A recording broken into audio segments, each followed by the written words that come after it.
Bonsoir. J'imagine que c'est toujours un plaisir de pouvoir rencontrer les lecteurs de vos ouvrages et d'échanger avec eux, hein. C'est extraordinaire d'avoir ce moment d'échange, c'est très important. Les écrivains alternent des moments où on est dans la solitude, on écrit, puis d'autres moments où on peut partager avec les lecteurs. En plus, là, ici à Monaco, je ne suis pas venu depuis 15 ans. Donc voilà, c'est un plaisir de retrouver des lecteurs que je n'avais pas vus depuis très longtemps. Vous présentez notamment votre dernier ouvrage, numéro 2, aux éditions Gallimard. Comment avez-vous imaginé cette histoire ? Alors numéro 2, le point de départ, j'ai vu un article sur le casting d'Harry Potter. Moi, je n'étais pas du tout un fan d'Harry Potter, pas spécialiste non plus, qui racontait qu'à l'époque, ils ont auditionné des centaines de jeunes acteurs et qu'à la fin, il n'en restait plus que 2. Ils ont hésité pendant des semaines et bon, finalement, ils ont choisi, comme on le sait tous, Daniel Radcliffe. Et j'ai immédiatement pensé à l'autre, ce petit garçon. Ça a dû être horrible, d'être écarté aux portes de la gloire et d'une vie incroyable. Donc voilà, mon roman raconte l'histoire de celui qui n'a pas été choisi.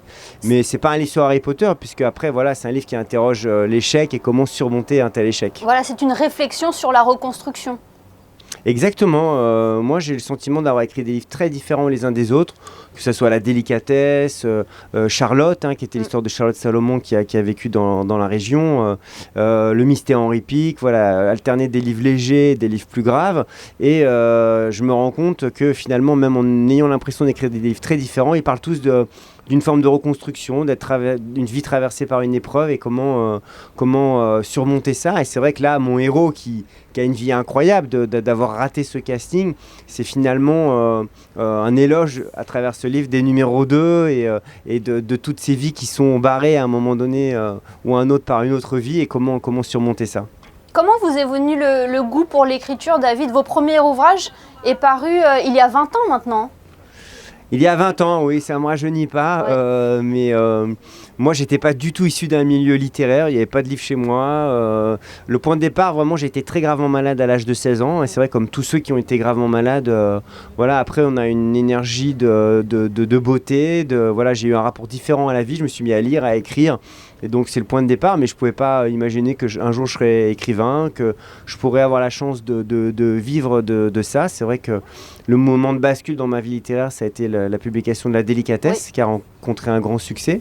Vendu à plus d'1,5 million d'exemplaires. Oui, c'était 1,5 million d'exemplaires. Après, il y a eu Charlotte aussi, qui a été un livre très important pour moi. Et c'est...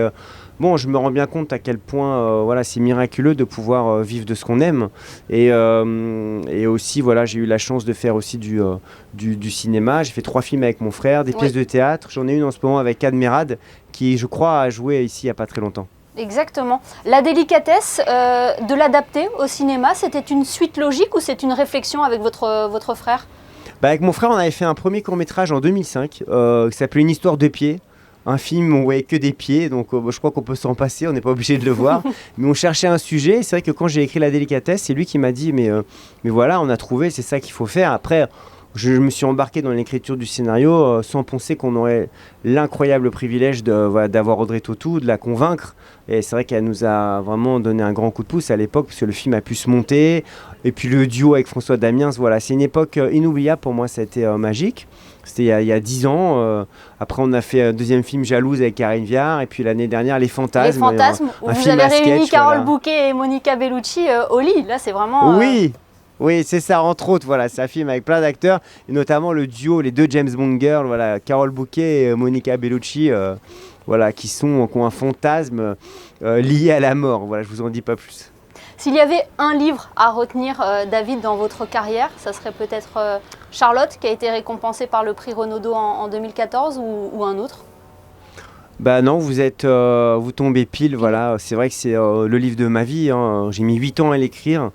J'ai été fasciné par cette femme qui est pour moi un exemple de courage, d'intelligence. C'était une artiste peintre qui est morte à 26 ans, déportée. Elle était dans la région, elle était en exil à Villefranche-sur-Mer, à Nice, à Saint-Jean-Cap-Ferrat. Et j'étais désespéré de voir à quel point elle était oubliée. Et c'est vrai que l'accueil incroyable de ce livre, et notamment avec le prix Renaudot et le Goncourt des lycéens, qui est un prix qui me tient particulièrement à cœur, fait que le livre est beaucoup étudié à l'école. Et les gens, au-delà de mon livre d'ailleurs, maintenant connaissent Charlotte Salomon. Et c'est une aventure qui est unique dans ma vie littéraire. Alors j'ai écrit d'autres livres depuis, mais vous avez raison, c'est sûrement celui qui me tient le plus à cœur.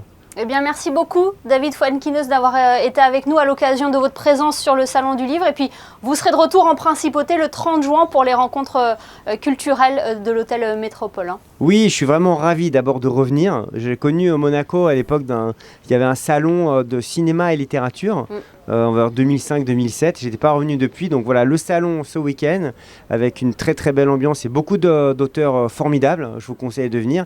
Et le plaisir voilà, de revenir le 30 juin à l'hôtel Métropole. Et en tout cas, c'était un plaisir d'échanger avec vous. Un plaisir partagé. Merci infiniment. Merci à vous. Bonne soirée.